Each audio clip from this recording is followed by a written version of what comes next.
Vamos fazer uma pausa para o café? Olá, eu sou Lafontine e você está no programa Contra Tese. Aqui eu vou trazer os temas mais atuais e polêmicos do universo de Web3 e usar da filosofia para iniciar uma discussão com nossos convidados.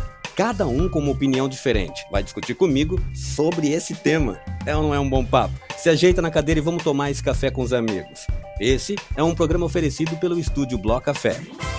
Olá, filósofos, que tal uma pausa para o café? Sejam bem-vindos ao Contratese, programa que pretende mergulhar no universo Web3 através da lente da filosofia, sociologia, psicologia e, claro, muita tecnologia. Eu sou William Lafontine, seu anfitrião nesse episódio. Hoje, nossas mentes curiosas e inquietas vão claramente, junto de convidados gigantes, debruçar sobre um tema que tem instigado debates acalorados e apaixonados: a descentralização. Mas será que a Ethereum é verdadeiramente descentralizada? Essa é, claro, a questão do nosso episódio de hoje, que a gente vai tentar explorar junto com você. Não vamos conseguir extrair tudo que é possível do tema, é claro, nem vamos esgotar o tema, você ou os nossos convidados, mas nossa ideia é juntos dar a oportunidade de formar uma opinião, a sua. Para nos guiar nessa jornada de descoberta, de desafio, de perguntas e de questionamento, eu me recorri a um dos grandes pensadores contemporâneos, Zygmunt Bauman. Para você que não o conhece, ele é o autor de Sociedade Líquida, um bom livro para você ler e eu recomendo para você formar sua própria opinião. Bauman nos alertou sobre os desafios da sociedade líquida, onde as estruturas tradicionais se dissolvem diante dos nossos olhos. Será que a descentralização da Ethereum reflete essas dinâmicas fluidas da sociedade moderna? Em palavras mais simples, Bauman imaginou que a sociedade está numa situação líquida, enfrentando novos desafios de poder e se reorganizando. A sociedade contemporânea, a sociedade moderna está passando por muitas novas reestruturações e a blockchain. E hoje, o alvo do nosso tema, a Ethereum, pode ser a saída para uma nova e mais moderna sociedade. Mas será que isso tudo realmente está acontecendo? Será que a descentralização, principalmente na Ethereum, está acontecendo?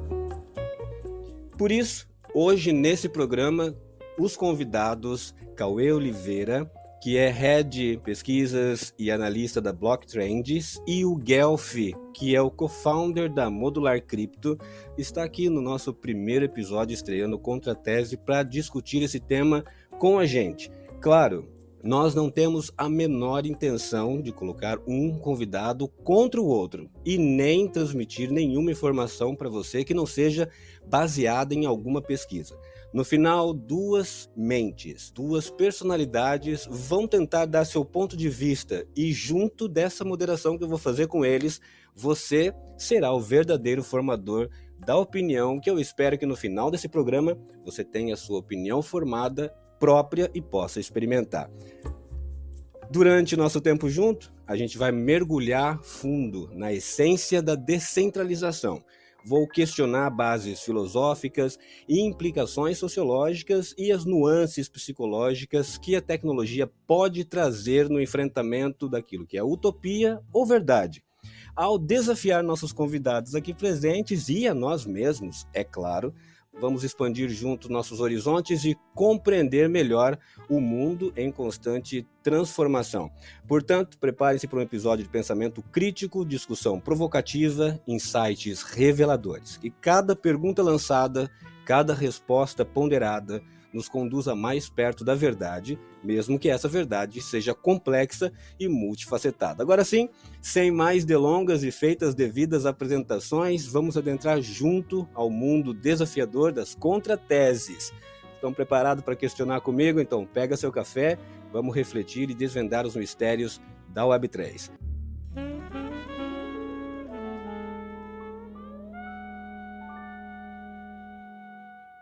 Vamos começar para vocês dando um bom dia, boa tarde, boa noite, o olá. Fiquem à vontade, Cauê, Guelph, como vocês estão? Sejam muito bem-vindos. Fala pessoal, beleza? Cara, primeiramente agradecer o convite, é uma honra estar aqui na estreia desse quadro e falar de um assunto que eu gosto bastante, que é a Ethereum.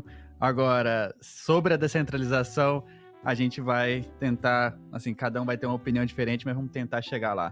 Muito obrigado mais uma vez aí. Muito bem-vindo, Guelph. E aí, Cauê, como é que tá? Opa, boa tarde. Cara, obrigado aí pelo convite. Com uma introdução dessa, eu já fiquei até aqui já incumbido de botar meus neurônios pra trabalhar, né, cara? Gostei da introdução aí do podcast. Boa, é um prazer enorme estar com você, Cauê e Guelph, vocês dois escolhidos a dedo para estrear comigo nesse programa, porque a gente sabe o quanto vocês se debruçam atenciosamente sobre os temas que vocês trabalham, sobre a visão que vocês têm.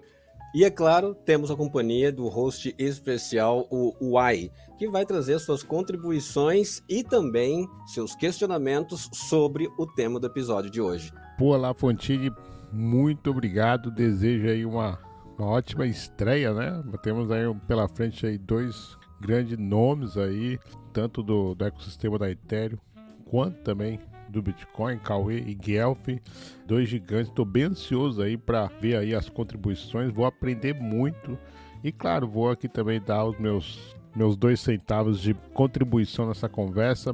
Vamos aí que eu tô animadaço para esse papo. Então, eu gostaria de começar por essa ordem que vocês já se apresentaram, de Guelph e Cauê, perguntando primeiro para o público que está em casa, independente de quem demanda de conhecimento de tecnologia ou não, o que basicamente é descentralização para vocês? Isso é um assunto bastante debatido desde o início aí da blockchain, mas a ideia de descentralização é não tirar um pouco da concentração de poder. Na minha visão, um sistema descentralizado é aquele sistema que ninguém realmente tem um controle de mudar e que seja, de fato, resistente à censura. Eu acho que ainda a gente está caminhando para que tenhamos aí sistemas 100% descentralizados, mas ao longo do caminho a tecnologia é uma força à centralização, desculpa. Então a gente está sempre olhando para os lados assim e vendo aonde estamos centralizando para que sim a gente consiga ter algo de fato descentralizado e principalmente que seja resistente à censura. Hoje o mundo inteiro é dominado pelas big techs e a gente sempre reclama que esses sistemas, esses aplicativos são muitos centralizados e eles retêm o poder sobre os usuários, governos retêm o poder sobre as pessoas e esses sistemas novos, né, como as blockchains, vieram para criar uma alternativa a este mundo que vivemos hoje com sistemas descentralizados. Então, para mim, a descentralização, claro, é um espectro, mas eu acredito muito que se for resistente à censura, já é meio caminho andado. Eu acho que eu tô bem de acordo com a definição do Guelph em termos de descentralização. Agora, eu acho que eu não colocaria um sistema 100% descentralizado. Eu não sei se existe tal feito de adquirir um sistema, uma nação, um estado, uma sociedade, ou um conceito completamente descentralizado, né? Eu acho que vão existir níveis de descentralização.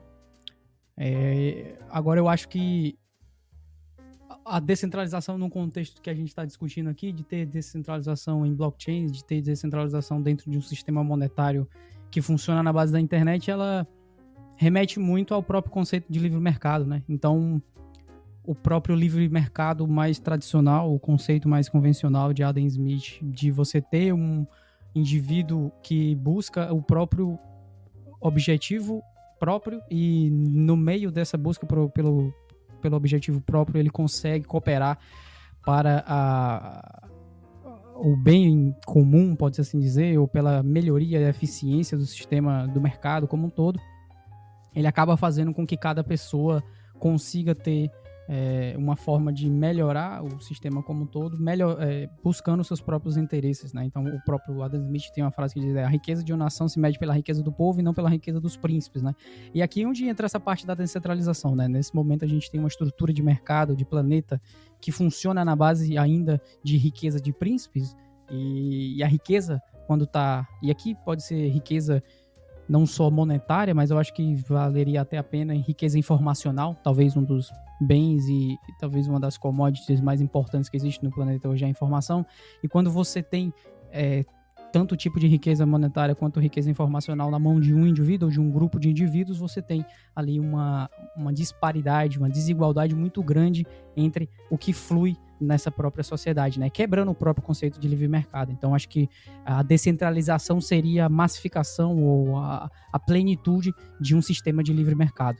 Onde não há esse sistema de livre mercado, e aqui a gente pode falar do mercado tradicional, no conceito tradicional, ou do mercado de ideias, onde não há isso, há a centralização. E aí não há a descentralização no caso. É possível que, quando nós estamos falando de descentralização, exista também uma certa referência direta, como vocês dois já colocaram lindamente, com a população em geral, com a sociedade em geral. Quando nós estamos falando de poder, nós estamos falando, em grosso modo, para a gente não esgotar temas, sobre manipulação, sobre a congregação da manipulação, sobre os indivíduos, sobre a limitação do acesso à tecnologia, à educação e todos os outros fins de ordens políticas públicas e educacionais.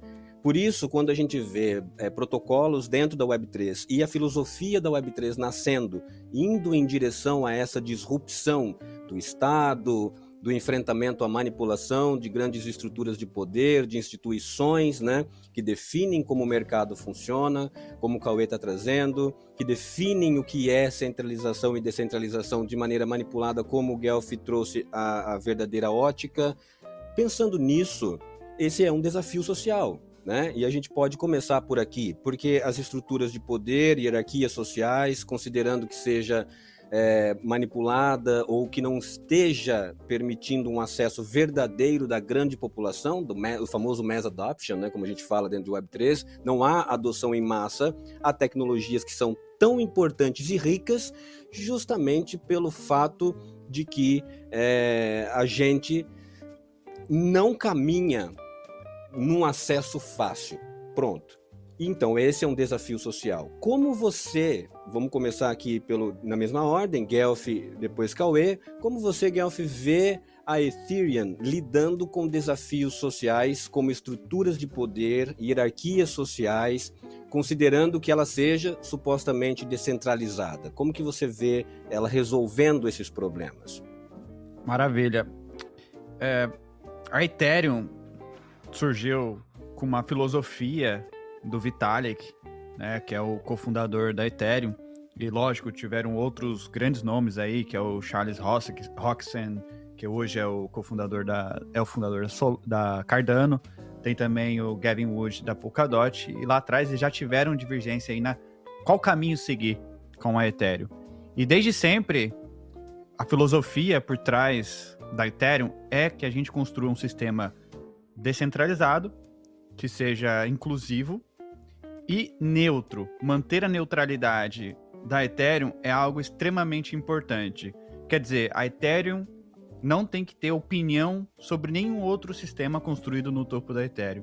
Então, assim, ainda estamos construindo essa descentralização com vários upgrades que vêm acontecendo, mas eu acho que a comunidade como um todo está fazendo um ótimo negócio. A Ethereum não tem governança, não tem uma governança de votos, não existe poder de votos, né? Diferente de outros sistemas onde você precisa ter capital, é uma plutocracia. Na Ethereum não existe isso.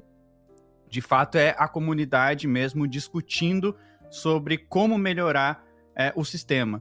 Então, isso, para mim, é um grande diferencial, faz parte aqui do que eu acredito ser um sistema que eu quero ver assim, para o futuro, e eu estou bem alinhado nisso. Então, a neutralidade hoje é algo muito importante dentro da comunidade, é amplamente discutido, e a Ethereum está fazendo um ótimo trabalho nisso. Acho que os devs, a comunidade, discute coisas assim, olha, a gente pode fazer essa política monetária, não, mas a gente pode fazer isso. E essa discussão, essa demora para implementar alguma coisa, tá aí o que significa a descentralização da Ethereum. Então, neutralidade, importante, e eu tô todo 100% de acordo com isso. Eu, como vocês já sabem, eu acho que foi por isso que surgiu a ideia de criar essa discussão, né? Eu acredito muito pouco nessa descentralização que o Guelph está citando. Eu tenho até uma questão, né? Vou aproveitar para tirar as dúvidas, já que a gente está falando de Ethereum aqui. Não sou um profundo estudioso do Ethereum, mas o sistema de voto, né, que foi citado aí em questão na rede da Ethereum, uma proposta de melhoria, uma IP, né, que veio da BIP, do Bitcoin, né? Bitcoin é Bitcoin Improvement Proposal, né? Na Ethereum seria o Ethereum Improvement Proposal, uma IP, que são no fundo, as mudanças, as transições que ocorrem na rede, várias, né? Inclusive de transições monetárias, de política monetária, como a gente já viu anteriormente, e de estrutura de sistema, transitando de uma prova de trabalho para prova de participação, que aí é outro tema por si só, eu acho que talvez nem entre nessa parte ainda, né? Mas gostaria até de tirar a dúvida de como é que uma proposta de melhoria na rede da Ethereum é votada, como é que é decidido o que vai passar e o que não vai passar, né? E aí depois eu volto nessa parte do Proof of Stake, né? Da prova de participação, porque é até um pouco meio contraditório dizer que difere de um sistema tradicional financeiro, onde os mais ricos votam, sendo que o próprio mecanismo de consenso da rede é chamado de prova de participação, né? Então, nesse momento, você precisa provar o seu nível de participação e, com base no nível de participação, é votado, né? Essas EIPs são votadas com base na quantidade de capital que é alocado no staking desses validadores, certo? Ou eu estou errado? Só para eu me situar aqui. Não funciona assim. Não funciona a partir de quantidade de staking, né? Eu, por exemplo, eu posso participar de alguma discussão, de alguma melhoria, sem ter nenhum Ether na carteira. Então, como é que funciona hoje a governança? Assim, vamos dar um passo atrás. Como é que funcionam as discussões dentro do ecossistema da Ethereum? Existe a Ethereum Foundation, que é uma fundação que surgiu lá atrás, no nascimento da Ethereum, foi fundada por Vitalik, o pessoal aí, foi financiada com Ether, e eles usam a Foundation para fazer pesquisa. Então, são vários pesquisadores ali dentro da Foundation. Mas não fica só na Foundation. Existem pesquisadores, researchers, espalhados pelo mundo todo fazendo as pesquisas. Então, qualquer pessoa pode subir uma proposta, né, um EIP, igual o Cauê falou, que é o Ethereum Improvement Proposal. Qualquer pessoa pode subir uma proposta no fórum da Ethereum, que chama ethersearch.ch. E lá é discutido o que é, como que vai ser e tal. E aí, depois que é discutido amplamente aquela proposta, é feito mais pesquisa sobre aquilo. E aí existe uma reunião que acontece semanalmente, que são os Core Devs, e isso é bem descentralizado também, porque os Core Devs não são só apenas da Foundation, mas são pessoas espalhadas pelo mundo que se reúnem para discutir se aquela proposta faz sentido ou não. E a comunidade que está participando também dessas calls, como investidores e outras pessoas que têm grande quantidade de Ether na carteira, claro, querem participar para dar opiniões e etc. E aí as pessoas discutem se faz sentido ou não essa proposta, e aí também os clientes, né, os clients da Ethereum também discutem para ver como que vai ser feita a implementação se aquela proposta for aprovada. Depois é passado por várias simulações e etc, até chegar num consenso, né, geral dos clients, de todos os clients da Ethereum, junto com os Core Devs, falar, não, agora a gente vai conseguir implementar. Mas funciona assim, ó. Primeiro é feita uma pesquisa, né? Uma pesquisa pelos research, pelos criptógrafos, pelos matemáticos. Não, beleza, aqui faz sentido, vamos fazer isso. Fazem as simulações e depois fazem os testes, né? DevNet, depois testnet, etc, etc. E só depois os times, os client teams, que são descentralizados, eles são times diferentes, eles começam a fazer a implementação. Então, a Foundation em si, ela não tem poder, assim, falar assim, olha, eu vou implementar isso. Eles fazem a proposta, eles fazem ali o spec, que é como que vai ser implementado o código, e depois os times de cada client da Ethereum implementa isso na rede e depois acontece em bloco X.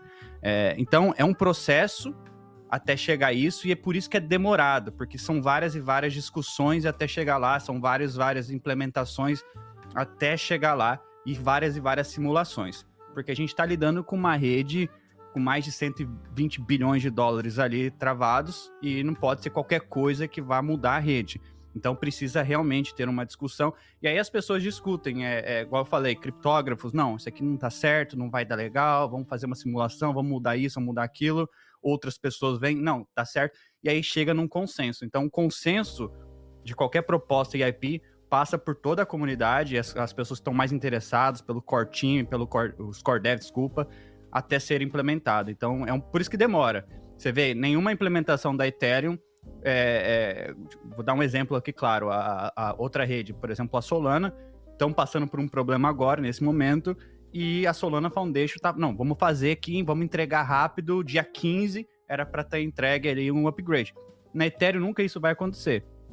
Mesma coisa acontece no Bitcoin, precisa ter uma coordenação entre os mineradores, entre os devs, entre os usuários ali, para que aquele spec seja implementado, e a mesma coisa na Ethereum. Então, por isso que demora bastante. Então, começa desde a pesquisa, qualquer pessoa, o Lafon pode subir lá uma proposta, eu quero que faça isso na Ethereum. Isso vai ser discutido, vai vir outras pessoas, e aí a gente, daí, vira de fato uma proposta para ser implementada na rede.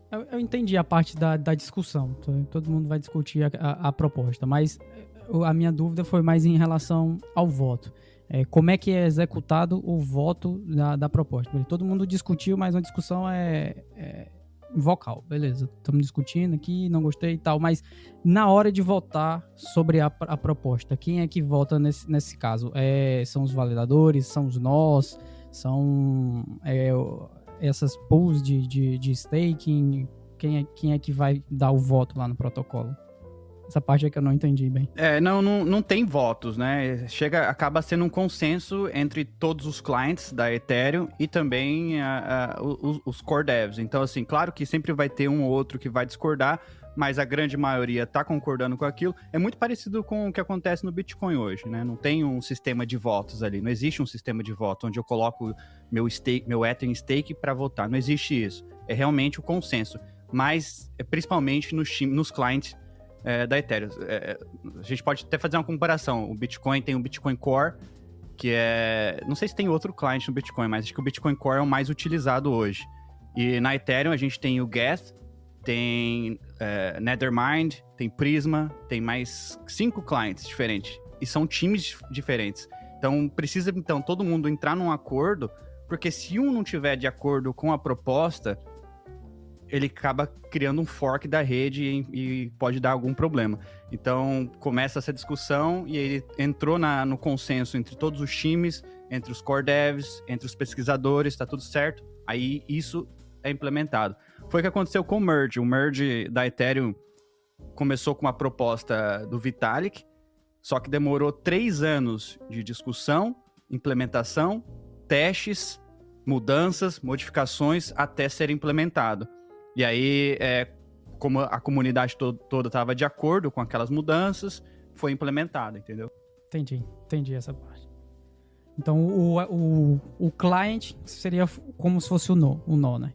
Eu acho que uma das grandes problemáticas que eu vejo aqui é a dificuldade. Eu nunca vi ninguém rodar um nó de Ethereum, sinceramente. Não conheço ninguém, conheço muita gente dessa comunidade, mas nunca vi ninguém rodando um nó de Ethereum. Eu acho que esse era o ponto onde eu queria chegar, porque pelo que eu percebo hoje é muito difícil rodar um nó da rede Ethereum. Boa parte dos nós rodam utilizando em nuvem, né? E eu me questiono até que ponto é necessário que haja um tipo de institucionalização para rodar esses clients, né? Você citou aí alguns, tem Geth, Nethermind, Bezo, Eragon. Aí é onde talvez seja o foco da discussão da descentralização, seria nessa parte dos clients, né? Porque na rede do Bitcoin, muita gente explica erradamente, explica não, né? Mas fala erradamente de que o minerador, muita gente fala da descentralização da mineração em uma determinada pool de mineração, etc.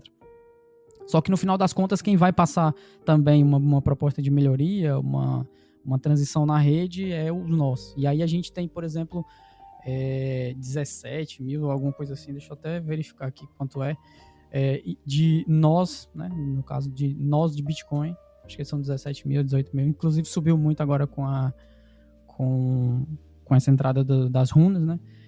O que é 19 mil, no caso. 19 mil nós validadores na rede Bitcoin e, pelo que tem aqui nesse Ether Nodes, 6 mil nodes de Bitcoin, sendo que basicamente 5 mil quase são em dois clientes, né? No Geth e no Nethermine.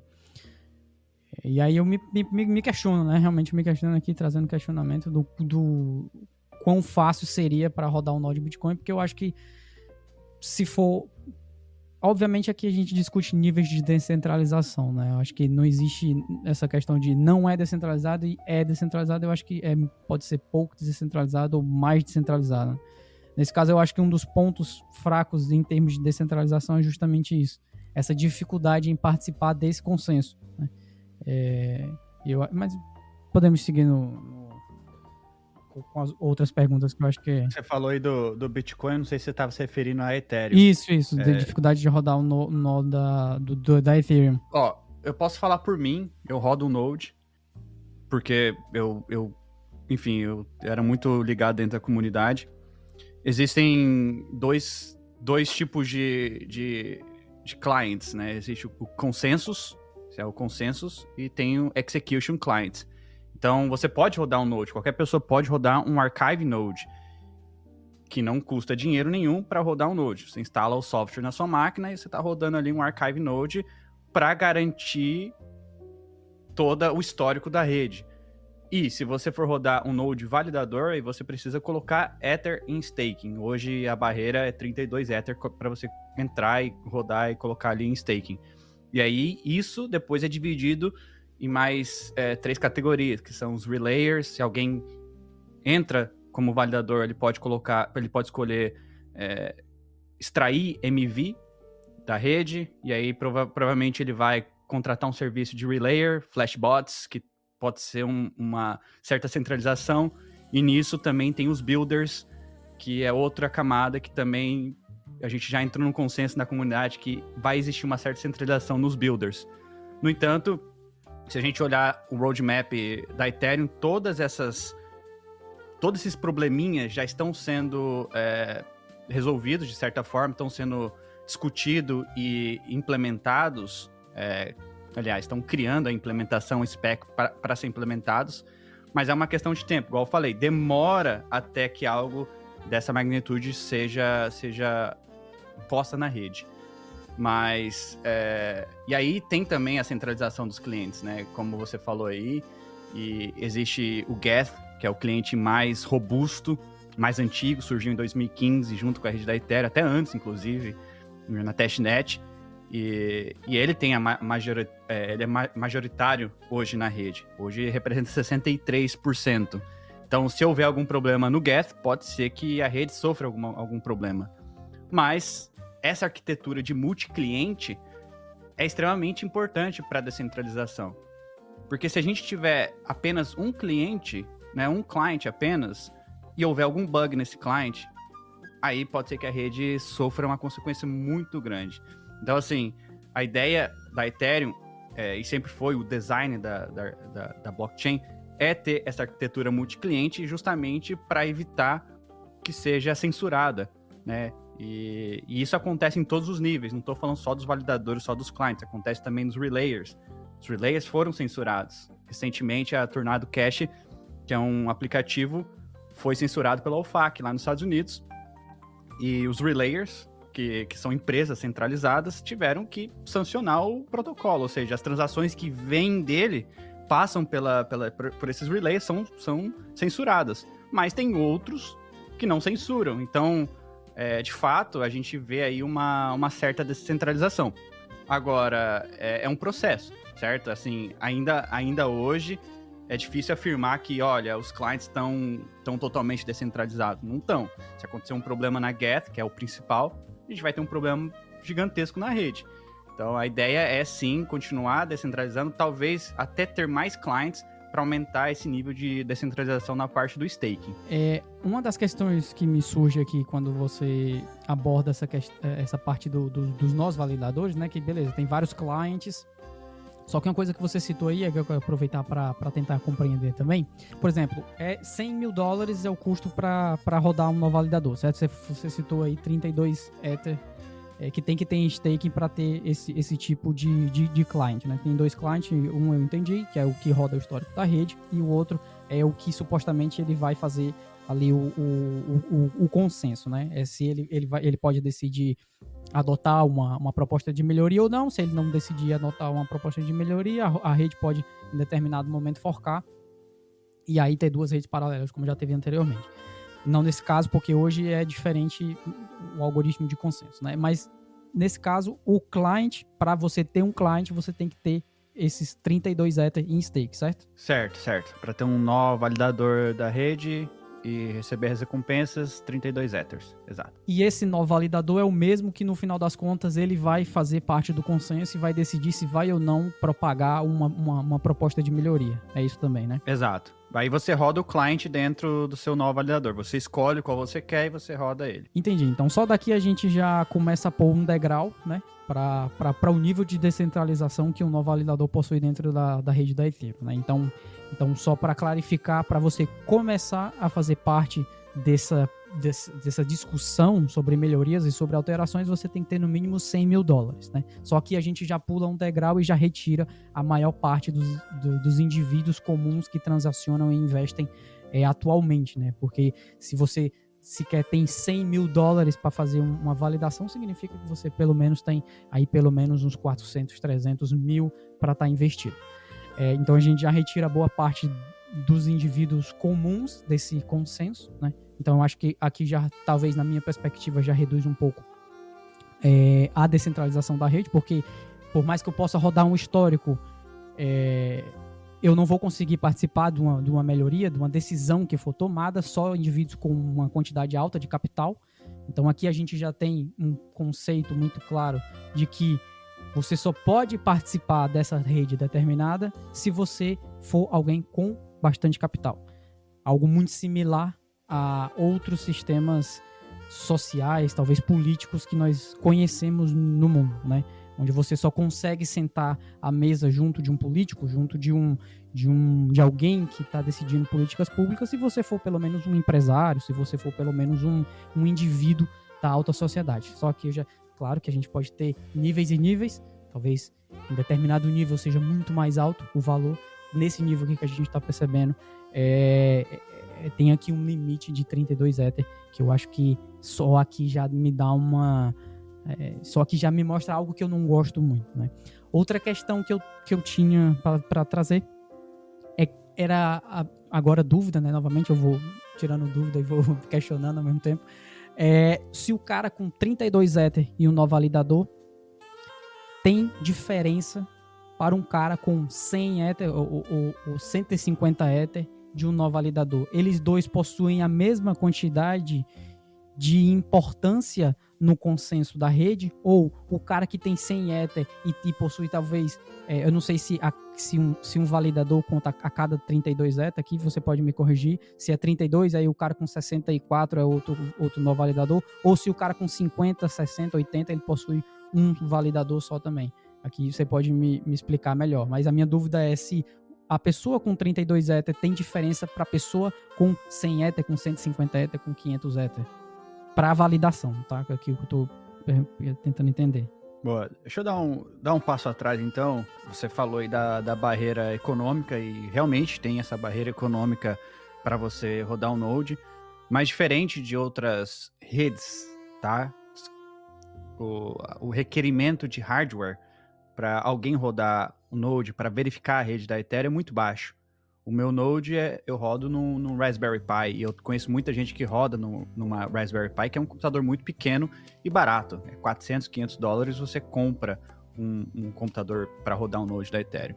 Então, esse trade-off feito lá atrás, na Ethereum, era a visão filosófica aí do Vitalik de ter essa inclusão. Agora, os 32 Ethers foi a barreira, porque lá atrás não era tão caro como é hoje. Então, tem essa barreira, sim, dos 32 Ether. Agora, como que a gente resolve esse problema dessa barreira econômica? Então, surgiram tecnologias, que é os Liquid Restaking, delegação de staking, então existem provedores de serviço que fazem esse staking, permite com que qualquer pessoa faça o staking. Claro que ela não vai participar ativamente ali de construir um bloco, mas ela vai participar da distribuição econômica da rede, ou seja, cada validador recebe um yield, né, recebe uma recompensa por estar fazendo a validação, e se eu tiver apenas um Ether ou meio Ether, eu posso participar da validação da Ethereum através de algum desses serviços, mas eu estaria delegando o meu poder, digamos, né, que eu teria ali de coordenação para esses serviços. Outra tecnologia que está sendo construída já há mais de 3 anos, que tira esse serviço intermediário, é chamado de DVT, que chama Distributed Validator Technology. É uma tecnologia que distribui esses 32 Ethers de barreira entre diferentes pessoas. Então, ainda está na fase inicial, né? A Obol já está em produção, já está rodando. Tem a SSV Network também, que é um outro serviço.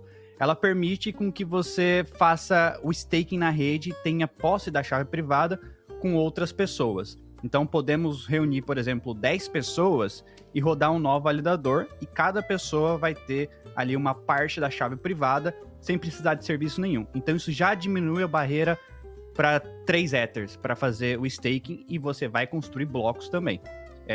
Então, já tem tecnologias sendo desenvolvida para isso, e o endgame lá na frente é que qualquer pessoa consiga rodar um node sem stateless node, que você não vai precisar ter o histórico ali no seu hardware, e isso será possível fazer num celular, por exemplo. Então, essa é a visão final ali, o endgame da Ethereum, onde qualquer pessoa vai poder verificar a rede através de um hardware bem leve como um celular. Mas até lá tem muito chão pela frente. Eu acho que agora foi a implementação do DVT, que diminuiu essa barreira econômica, né? O hardware já é bem baixo, e a gente está agora com mais de 1 milhão de validadores na rede. Aí, respondendo a sua pergunta, um validador, para você rodar hoje um validador, são 32 Ethers. Se eu tenho 100 Ethers, eu vou conseguir rodar 3 validadores. Mas cada validador, ele trabalha de forma independente. Ele não se comunica com o outro ali, com o meu outro validador. Então, por exemplo, no caso da Coinbase, que é uma corretora, as pessoas delegam o staking para a Coinbase tem 140 mil validadores, tá? Porque ela tem uma grande quantidade de Ether ali. E aí, cada validador concorre um com os outros para ver quem vai construir ou verificar aquele bloco. A média hoje para um validador solo, né, um cara que tem 32 Ether apenas ali na sua casa, demora mais ou menos 6 meses ali, mais ou menos 6 a 9 meses, para ele construir um bloco ou propor um bloco, no caso. Tem uma proposta agora em discussão, e eu acho que vai ser implementada já para o começo do ano que vem, que vai aumentar essa quantidade de Ether por validador para 2.050 Ether por validador. Então vai meio que dar uma consolidada nesses validadores. Em vez da Coinbase ter esse monte de validador, porque a cada 32 ela precisa criar um novo node, ela vai poder dar uma consolidada nesses validadores. Então, só respondendo aí a sua pergunta, seria isso. É porque eu estou tentando construir aqui o raciocínio, e foi muito bom, eu até agradeço pelas explicações. Então, nesse caso, você tem 32 Ether para rodar um validador. O validador, no final das contas, é aquele que vai decidir o que vai ser implementado e o que não vai ser implementado. Então, a gente já entendeu que existe uma barreira de entrada de 32 Ether que está aproximadamente $100 mil para você começar a rodar um validador. Beleza, tem a questão do staking líquido, né, que eu vou já endereçar. Então, o primeiro passo é que já começa a primeira barreira, é a quantidade monetária que você tem que ter para rodar um validador. A segunda é que quanto mais você for implementando, aliás, quanto mais você for alocando capital, maior é a sua quantidade de validadores. Então essa era outra questão que eu tinha, não sabia realmente, e agora fiquei sabendo, né? E realmente é como eu imaginava. Então você vai ter mais validadores com mais quantidade de capital que você está alocando. Aí você pode ter validadores líquidos aí, que no caso, por exemplo, se não me engano, a Lido, né? Ela tem quase 30% do market share, né? Sozinha ela. E aqui eu já queria endereçar uma coisa e perguntar outra sobre a questão do staking líquido, mas o questionamento que eu me trago aqui é que tipo de sistema é aquele que você, quanto mais capital você tiver, maior é a sua chance de interferir no que é decidido? Aí temos duas opções: sistema fiduciário e Ethereum. Nesse sentido, parece que os dois ficam muito parecidos, né? Porque em determinado momento você percebe que quanto mais capital você alocar para a criação de nós validadores, que estão no final das contas, relembrando, é aquilo que vai decidir o que vai mudar na rede, né? São aqueles indivíduos que vão decidir se vão propagar ou não. É por isso que a gente estava percorrendo esse caminho de entender o que esse cara faz dentro da rede. Ele, no final das contas, ele vai decidir, vai produzir o bloco, vai inserir as novas transações, vai poder escolher uma transação ou outra para tentar extrair um valor melhor. E no final das contas ele vai decidir o que vai ser feito na rede da Ethereum, né? E como é que ele aumenta esse poder de capacidade sobre a decisão dele na rede. Ele bota mais dinheiro. E aqui entra uma grande questão, que eu acho que foi essa transição que a Ethereum fez, né? Assim, muito errada, de sair de um sistema de prova de trabalho e entrar dentro de um sistema onde você tem mais capacidade de interferir no sistema com base na quantidade de capital que você possui.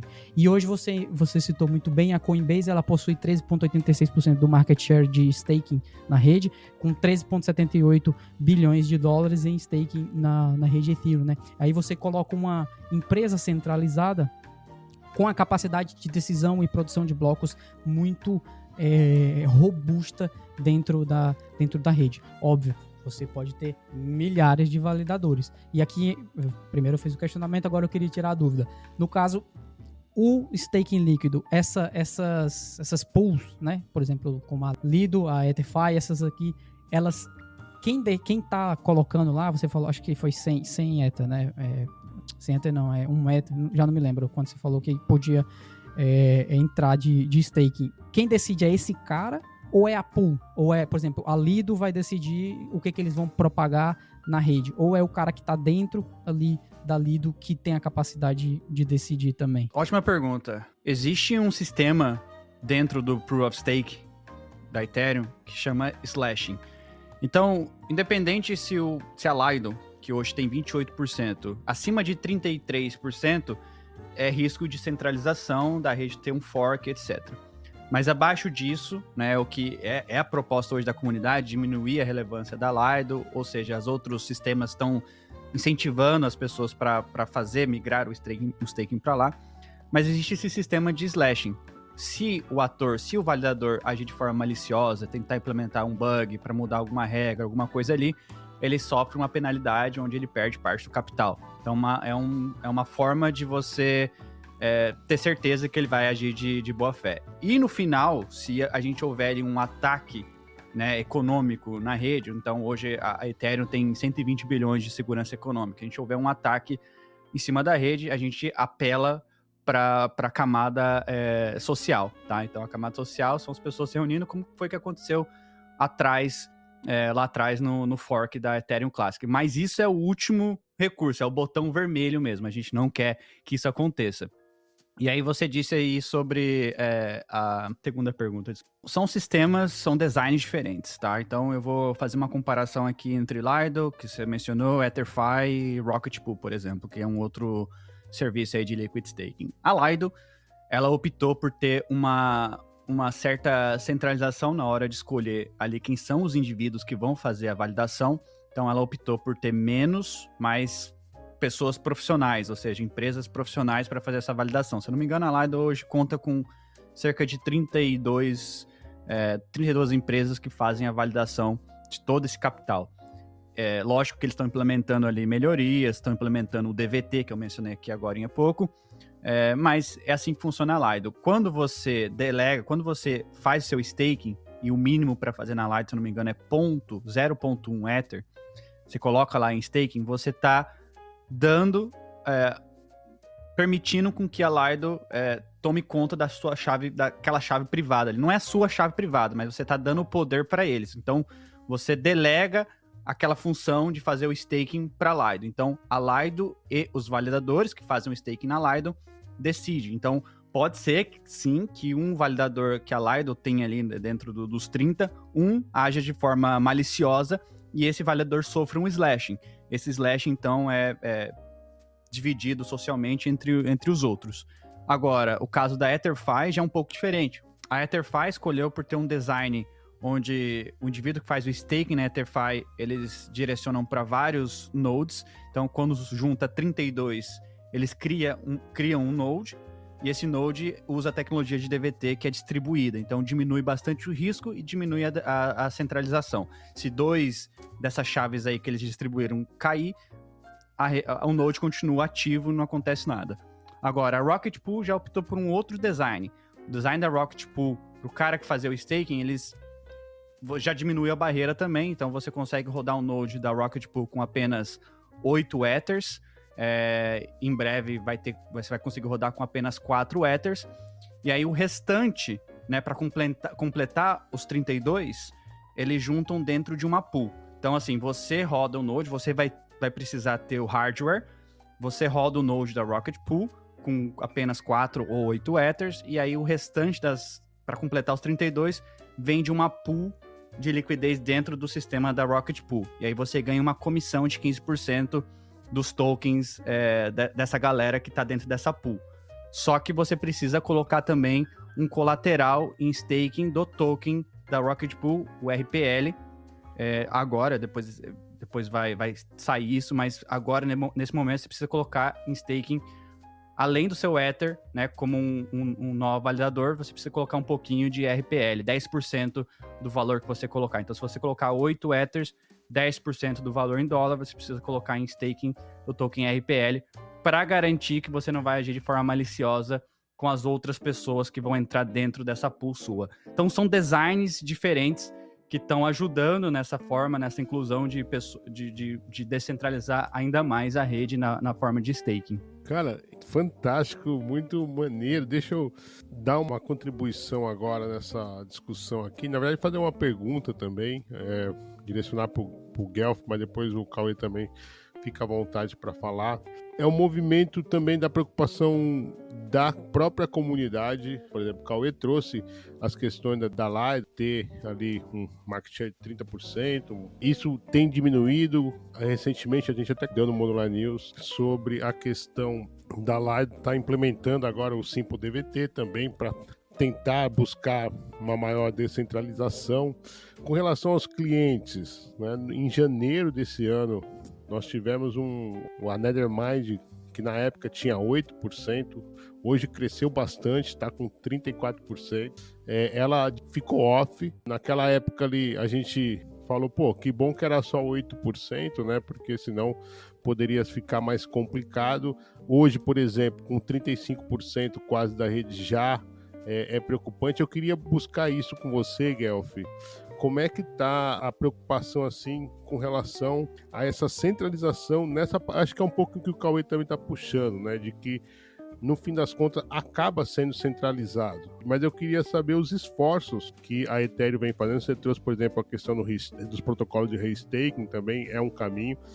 Mas um passo atrás ali, por exemplo, da Lido está preocupada em é até contraditório, né? A Lido preocupada em descentralizar, entendeu? Então eu queria que você trouxesse isso aí, depois que o Cauê quiser comentar também. Deixa eu só comentar, porque aí o que eu vou comentar vai ser basicamente aquilo que ele vai responder, e depois não preciso falar mais nada. Só cortando aqui a ordem rapidinho. Porque é justamente aquilo que eu estava falando. A sua pergunta foi exatamente com aquilo que eu tô olhando aqui nos dados da Dune, né? Pra galera que sabe, eu sou meio tarado em dado e gráfico. 19% da rede Ethereum atualmente são de nós validadores desconhecidos, né? Então 19% da rede. Todo o resto é ou delegado a uma empresa, um grupo, ou tá diretamente ali numa empresa específica. Aqui, se a gente pegar só a Lido e a Coinbase, a Lido tem 28% e a Coinbase mais 14%, só elas aí já vai mais de 1/3 da rede.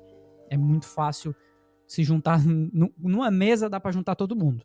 E aqui é que entra a questão, né? Porque o primeiro passo já é que é $100 mil para rodar um validador. Segundo passo, você tem um validador, mas se tiver outro cara você conseguiu chegar nos $100 mil, mas tem outro cara que tem 5 milhões, ele já tem muito mais validador do que você, o seu voto vai ser muito menor do que o dele, porque ele vai conseguir passar em muito mais validadores. Beleza, você não precisou chegar nos $100 mil, mas agora eu tenho menos, mas vou utilizar uma plataforma aqui de staking líquido. Aí eu vou delegar o meu voto para outra instituição que também ele vai ter a centralização, né? Aí parece que, beleza, tem aqui o Proof of Stake, mas tem alguém tentando fazer um stake líquido, tem tentando melhorar aqui da pool do Liquid Stake. Tá? Parece muito remendo para tentar consertar, desculpa dizer consertar a burrice que foi sair de Proof of Work para Proof of Stake. É porque no final das contas, por ser Proof of Stake, o sistema vai naturalmente convergir à centralização. Porque qualquer indivíduo, e é por natureza, vai buscar ter mais capital para ter mais voto.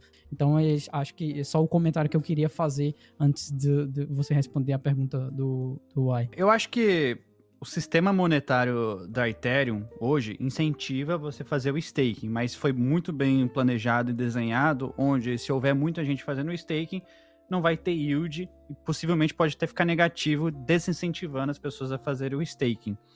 Mas eu acredito muito que esses protocolos que estão liderando, como a Lido, o Ai citou aí, a gente tem a Coinbase também, esses serviços de staking, eles vão continuar crescendo, mas novos players também vão surgir. Então, assim, eu não acho que vai ter bastante incentivo para a pessoa fazer o staking solo, né, sozinho. Eu acho que isso vai ser um critério para cada um. Claro que tem essa barreira, igual você falou, mas tem também os seus benefícios de fazer seu staking solo. Você pode rodar seu próprio RPC, né? Você vai ter tem alguns benefícios de você fazer isso. Você vai propor um bloco você ganha um pouquinho mais, você vai receber o yield ali sozinho.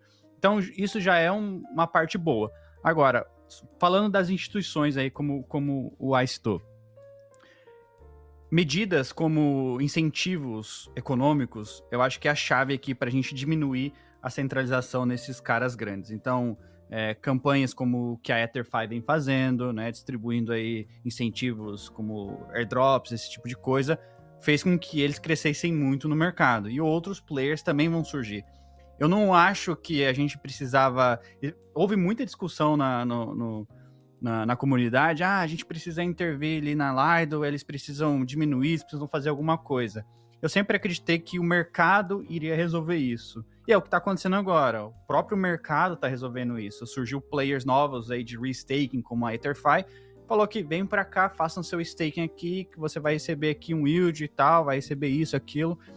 Fez com que diminuísse a relevância da Lido. Então, eu sou muito do mercado. Acho que o mercado vai continuar se acertando e manter esse equilíbrio, sabe? E a própria Lido já reconhece que, poxa, não é saudável, não é do nosso interesse a gente ter muita centralização aqui. Porque se a gente for muito centralizado, né, e centralizar tudo em um único client, pode ser que tenha algum problema e a gente sofra com isso, sofra as consequências com isso. A mesma coisa a Coinbase. A Coinbase usava praticamente 100% ali da Gas, e aí a comunidade pressionou, falou assim, vocês precisam diversificar pelo menos os clients. Então a Coinbase falou, é verdade, isso aí é de interesse nosso, vamos diversificar os clients para ter esse equilíbrio.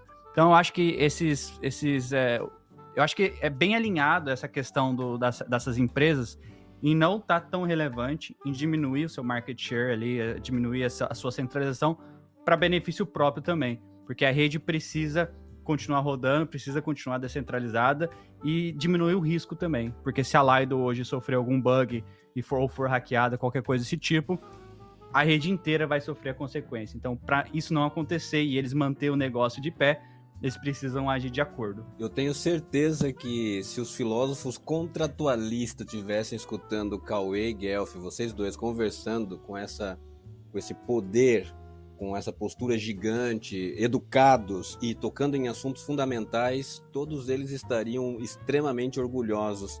Cauê, enquanto falava as suas perguntas, fazia as suas questões, me remeteu um pensamento sobre uma outra questão que eu quero jogar para vocês na mesa, agora já caminhando para o final, mas fiquem à vontade para se expandir no tema, que é a respeito de identidade e pertencimento. Conforme Cauê foi levando as questões, que inclusive isso ficou muito incrível, vocês ficarem à vontade e tirar suas próprias dúvidas uns com os outros, isso é gostoso, isso é conhecimento, isso é inteligência, é gostoso ter essa conversa com pessoas inteligentes, né? Esse respeito mútuo, essa vontade de trocar.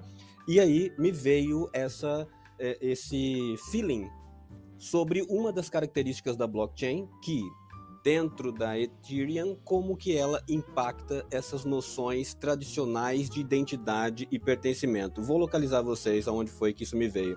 Quando o Cauê fala sobre os 32 Ether, por exemplo, para ter um nó validador, ele está trazendo uma comparação da perspectiva do fiduciário, do tradicional, né? Hoje, na sociedade, para você que nos ouve, ficar bem alocado, daquela sua realocada na situação, você pode imaginar que quem tem mais poder, a grosso modo, quem tem mais dinheiro é quem manda, quem decide, quem faz as coisas.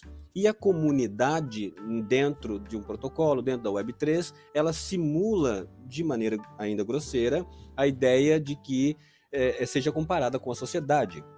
Então, a governança, né, o protocolo, seja tal qual nossos governos políticos, e a sociedade se compare ali com a comunidade.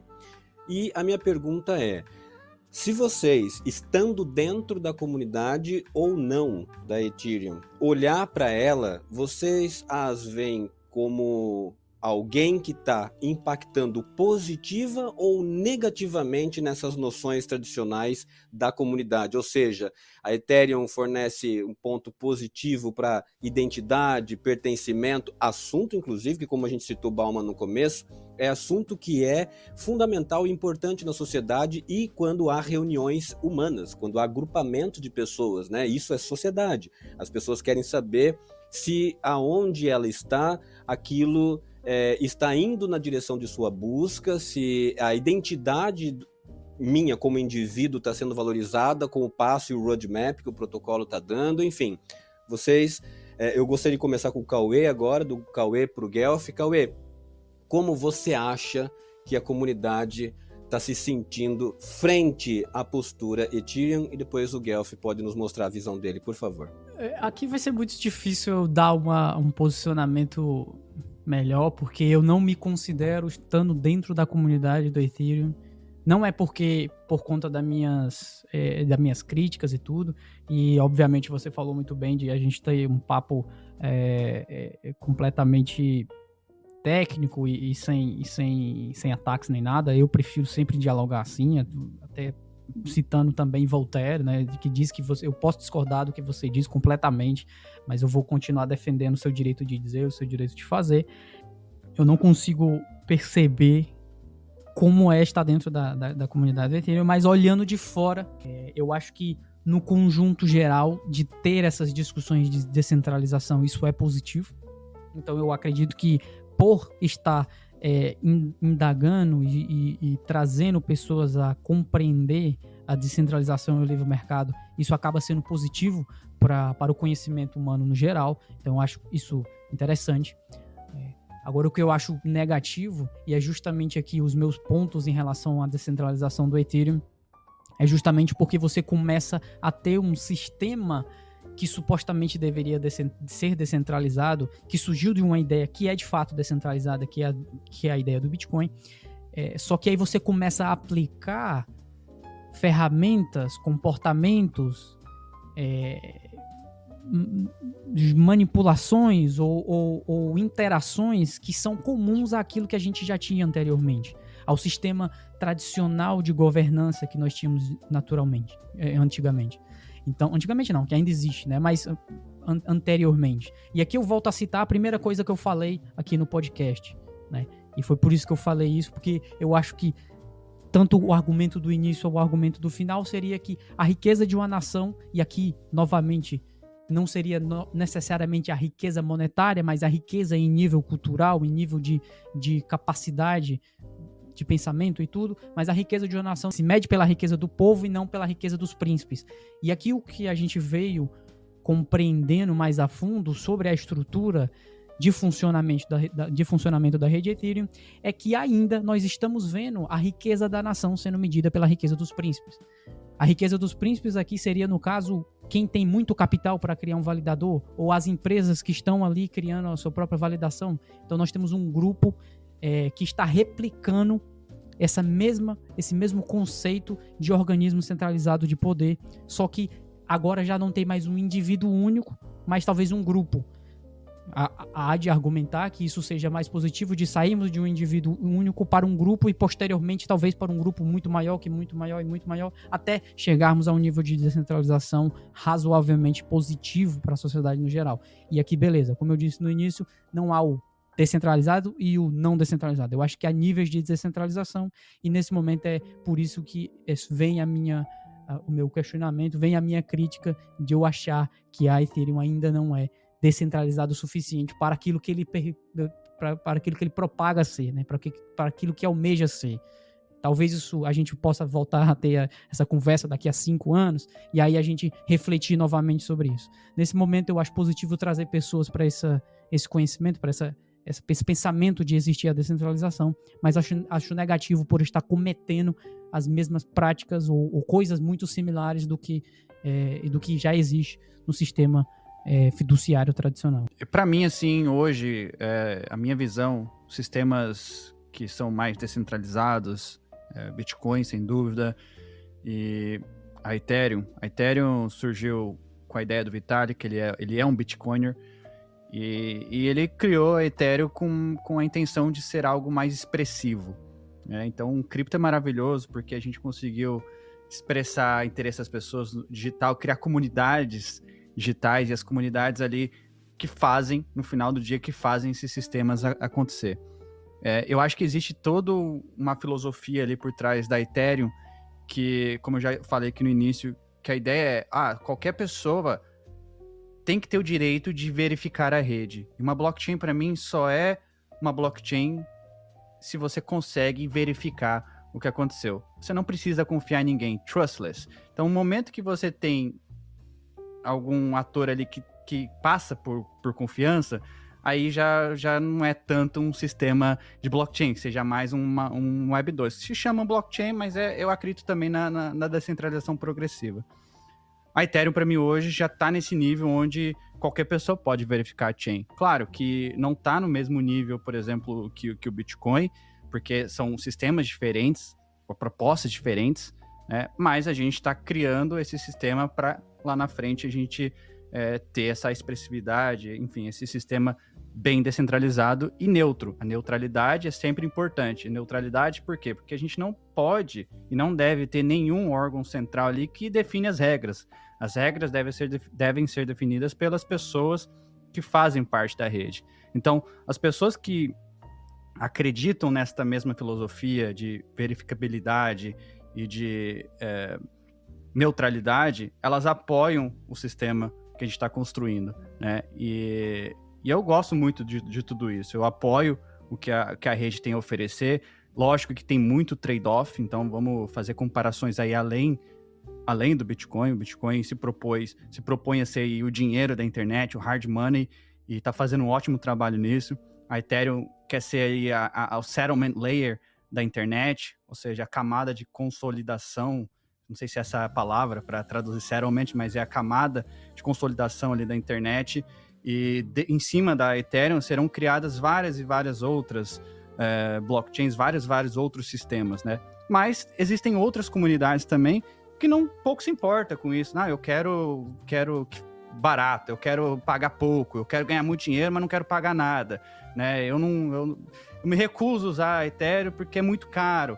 Mas foi um trade-off, algo foi decidido lá atrás em questão de filosofia, em questão de visão mesmo. Assim, olha, para a gente alcançar a descentralização que nós queremos, precisamos manter esse tamanho de bloco, não dá para aumentar muito, e vai ser caro assim mesmo, porque a Ethereum visa ser a camada mais segura de settlement da internet. Então, assim, eu estou muito alinhado com esse tipo de pensamento, que nós precisamos ter uma camada neutra ali, onde que seja resistente à censura, por exemplo, né? E volto a falar do Tornado Cash, apesar de ter sido sancionado pelos Estados Unidos, O sistema ainda funciona, foi descentralizado o contrato inteligente, foi descentralizado o front-end, funciona, né? E isso prova que a rede é resistente à censura.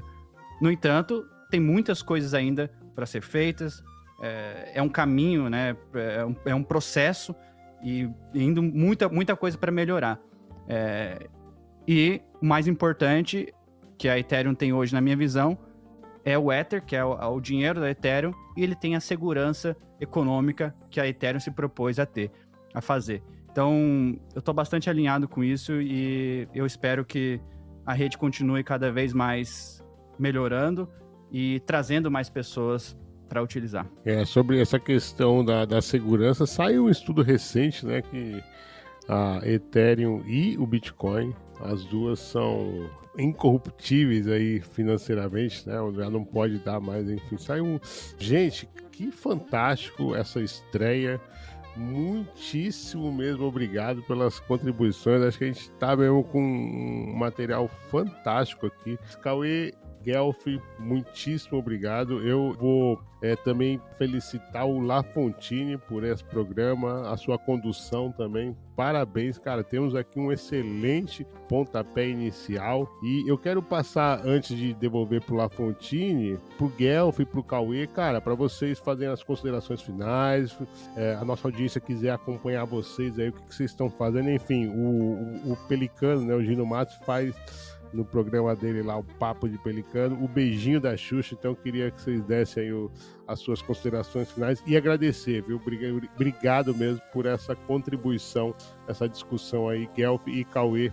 Muito obrigado. Obrigado, eu que agradeço. Parabenizar aí o Cauê, sou fã dele, tudo que eu quero entender de Bitcoin, saber para onde vai, o que está acontecendo, eu acompanho o trabalho dele, então obrigado, é uma honra fazer parte aqui dessa mesa redonda com o Cauê, com o Lafon, com o Ai. E para encontrar o Guelph, eu estou no X, antigo Twitter, 0xGuelph, então 0xGuelph. E também estou na Modular Crypto, então como o Lafon falou, sou cofundador, a gente tem um canal no YouTube.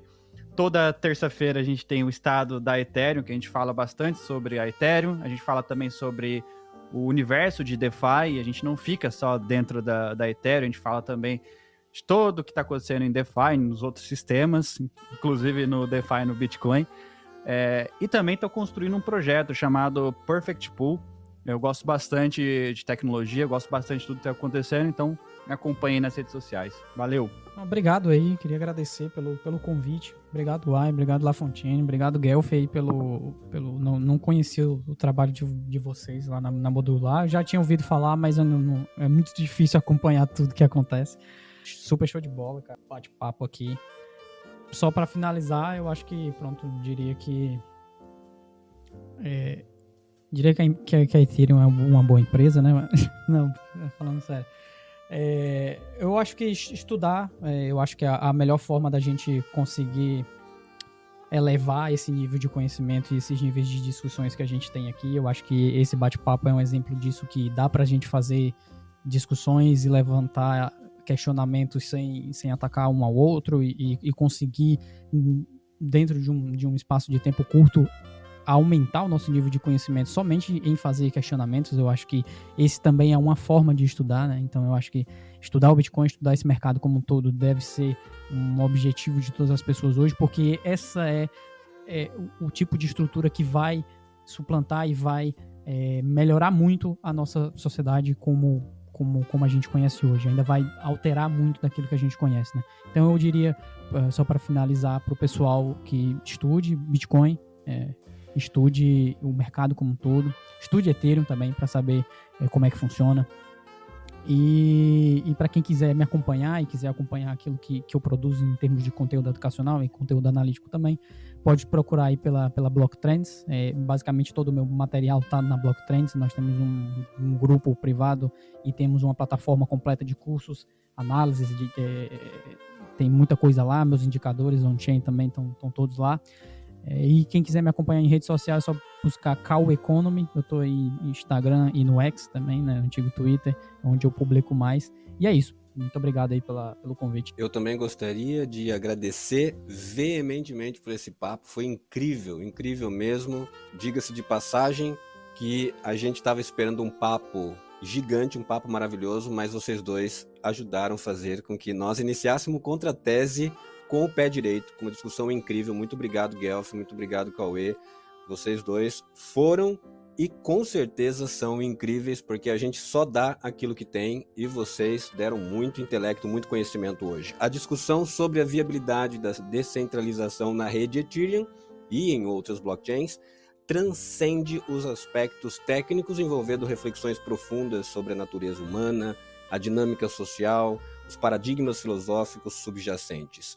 Por isso, hoje nós tivemos aqui no nosso episódio uma discussão sobre a descentralização da Ethereum. De um lado o Guelph, dando seus pontos de vista, e do outro o Cauê, flexionando, questionando e trazendo seu ponto de vista para que você que nos ouviu tenha a sua própria opinião formada e seguindo as instruções dos meninos, é bom que você estude, leia, para que a sua opinião seja sempre fundamentada naquilo que você conhece, por ter experimentado enquanto dados. Por fim, a relação entre a sociedade líquida e a blockchain também nos convida a refletir sobre a questão da confiança e da responsabilidade. Na sociedade líquida, as relações sociais são caracterizadas pela efemeridade, pela instabilidade, o que pode minar a confiança interpessoal. Da mesma forma, na blockchain, a confiança é baseada em algoritmos e protocolos matemáticos em vez de instituições tradicionais, e assim deveria o ser. Isso levanta questões sobre a responsabilidade e a transparência, especialmente quando ocorrem falhas ou violações de segurança, violações da sua identidade, da sua capacidade de transicionar e de monetizar-se. A pergunta que fica é: Ethereum é descentralizada? Comente sobre esse episódio, dê também sua opinião. Fica aqui um beijo do Magro, muito obrigado pela companhia de vocês, tchau.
Só pra falar pro Cauê, eu gosto do Bitcoin também, eu rodo até o Node Bitcoin aqui em casa, na garagem. Gosto do Bitcoin também, caralho.